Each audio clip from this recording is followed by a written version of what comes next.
Once upon a time, in a small village in southeastern Nigeria, there lived a kind and gentle woman named Anwuli. Anwuli was known in the village for her warm heart and her strong Christian faith. She married a man named Okafor, a hardworking and ambitious man who also shared her Christian beliefs. Together, they built a happy family and were blessed with five beautiful children. Their first daughter, Ifeoma, was the light of their lives. She was bright, beautiful, and full of life. As she grew older, Ifeoma followed her dream of becoming a flight attendant, and soon she was flying all over the world, making her parents proud. Okafor worked as a banker, and over the years, his hard work paid off. He began climbing the ranks in his company, and soon he was transferred to a prestigious branch in the northern part of Nigeria. It was a huge opportunity, and Anwuli, always supportive of her husband, agreed that the family should move with him.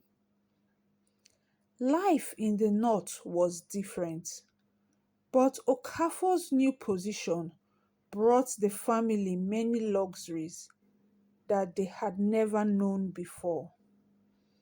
They moved into a large house in the city, and Okafor became more influential in his new surroundings.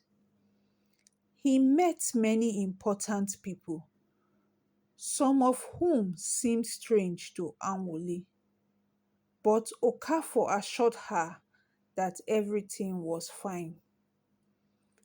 As time went on, Anwuli noticed that Okafor was changing.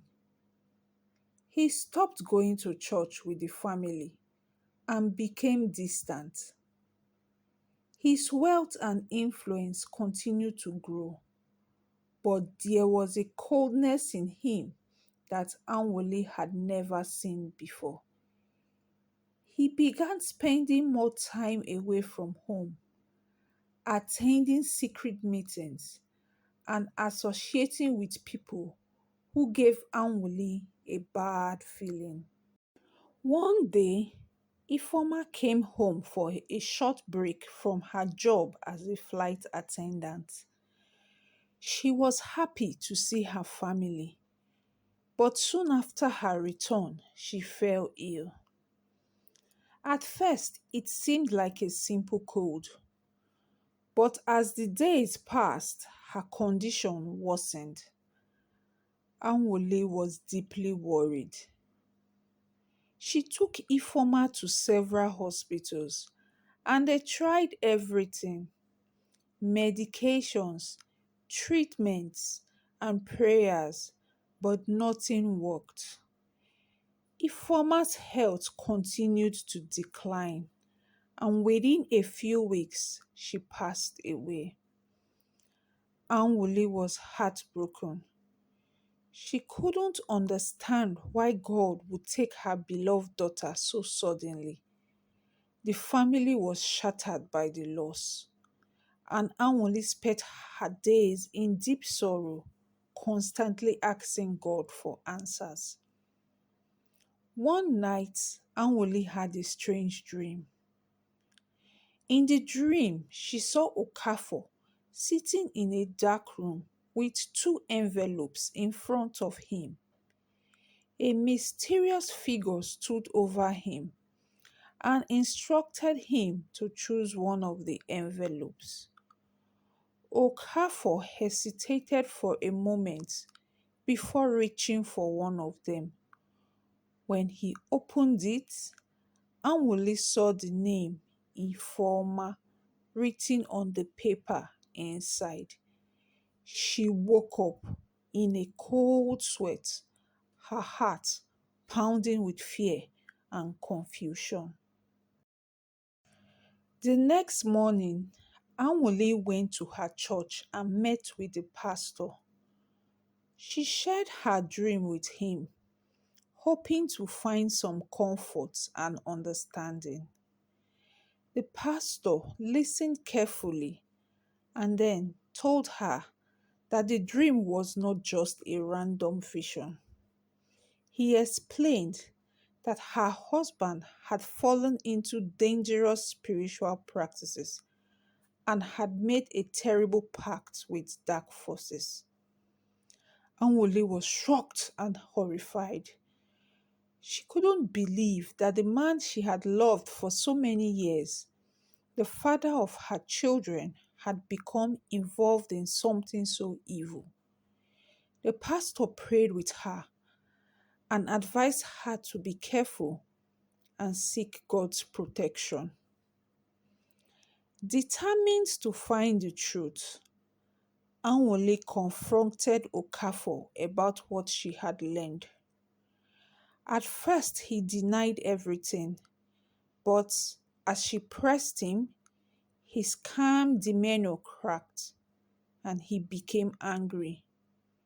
He warned her not to stop asking questions and told her that she wouldn't understand the sacrifices he had to make to secure their wealth and status.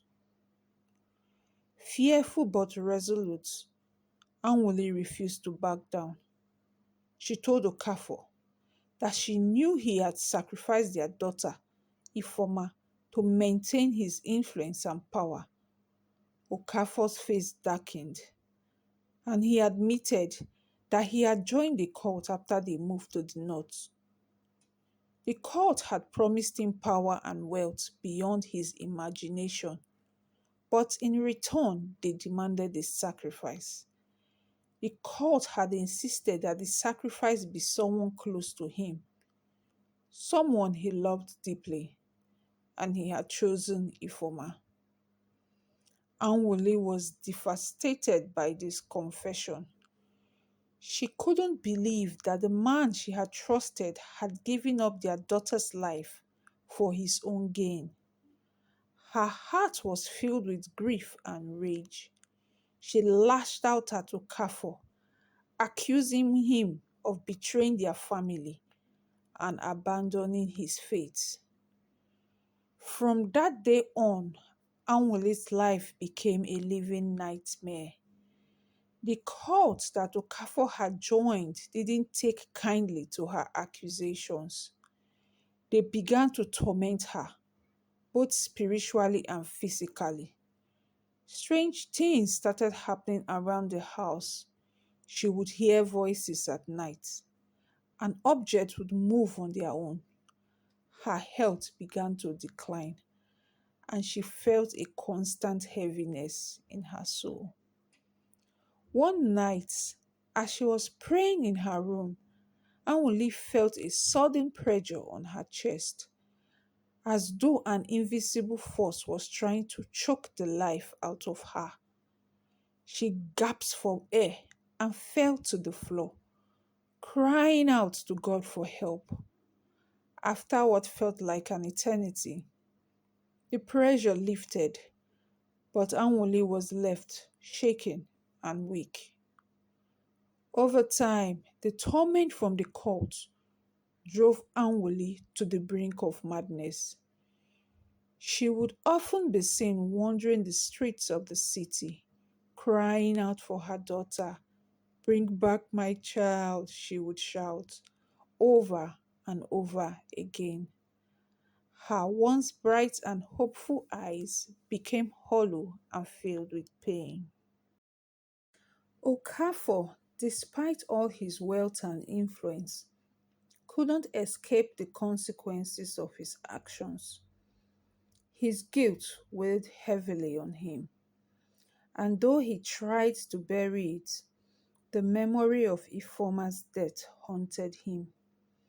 The court demanded more and more from him, and his once glamorous life began to unravel. He became paranoid, constantly looking over his shoulder, fearing that the dark forces he had aligned with would eventually turn on him. Anwuli, broken and defeated, eventually lost touch with reality.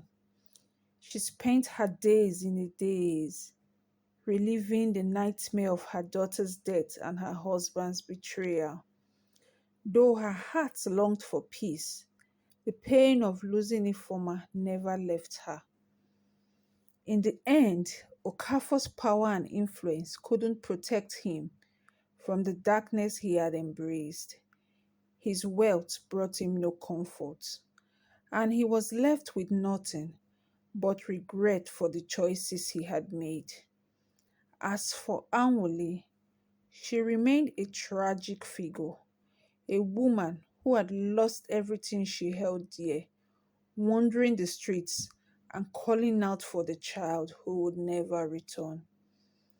And so, the tale of Anwuli, Okafor, and Ifeoma became a story passed down through the generations, a cautionary tale of the dangers of greed and the price one pays for forsaking faith and family in pursuit of power.